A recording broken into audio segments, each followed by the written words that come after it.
जैसे हमने पहले भाग में बालकांड का चौथा एपिसोड कामदेव का आश्रम देखा, आज हम पांचवा भाग देखेंगे जिसका शीर्षक है ताड़का वध। राम कथा भाग 1 एपिसोड 5। ताड़का वध। स्त्री के रूप में ताड़का एक घोर पाप है और पाप को नष्ट करने में कोई पाप नहीं होता। हे राम, तुम इस पापिनी का संहार कर दो। प्रातःकाल स्नान, संध्योपासनादि कार्यों से निवृत्त होकर राम और लक्ष्मण गुरु विश्वामित्र के साथ सरिता तट पर पहुँचे। एक वनवासी मुनि ने विश्वामित्र के साथ 2 सुकुमार बालकों को देखा तथा उनका परिचय प्राप्त कर वे एक छोटी सी सुंदर नौका ले आए और विश्वामित्र से बोले, हे मुनिराज, आप इन राजकुमारों के साथ इस नौका पर बैठकर सरिता पार कर लीजिए। विश्वामित्र जी ने उस मुनि को धन्यवाद दिया और राम तथा लक्ष्मण के साथ नौका पर सवार हो गए। इस प्रकार वे सागर से मिलन की आतुरता में कलकलनाद के साथ दौड़ती जा रही उस नदी को पार कर गए।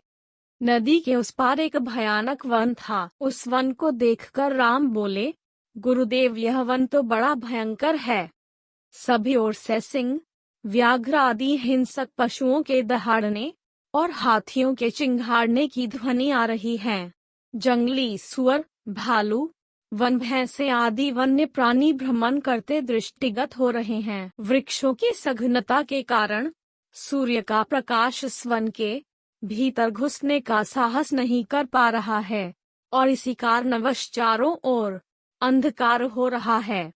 इस अति दुर्गम वन का क्या नाम है? राम के इस प्रश्न का उत्तर विश्वामित्र ने इस प्रकार दिया, हे राघव, पूर्व काल में इस स्थान में वन न होकर मलदा और करूप नाम के 2 बड़े समृद्ध राज्य हुआ करते थे। दोनों ही राज्य ऊंची ऊंची अट्टालिकाओं, वीथिकाओं तथा सुंदर पथों से सुशोभित थे तथा धन धान्य और समृद्धि से परिपूर्ण थे।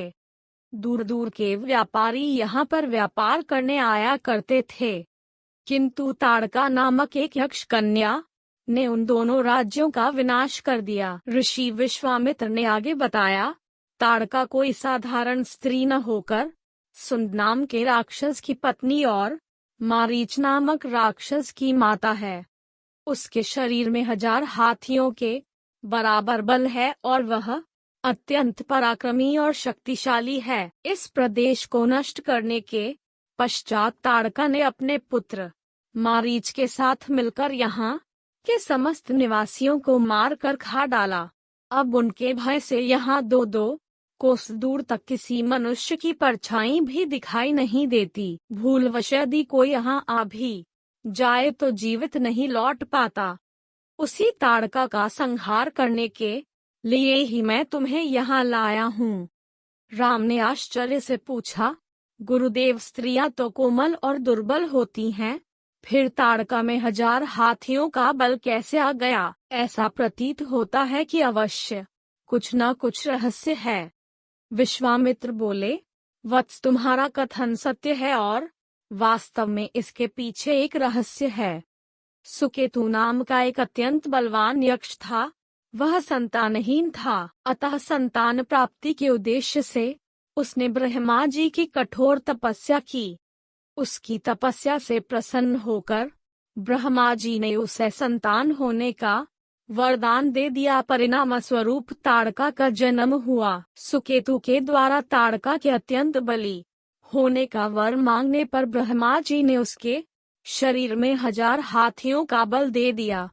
विवाह योग्य आयु होने पर सुकेतु ने ताड़का का विवाह सुंद नामक राक्षस से कर दिया और उससे मारीच का जन्म हुआ। मारीच भी अपनी माता के समान बलवान और पराक्रमी था।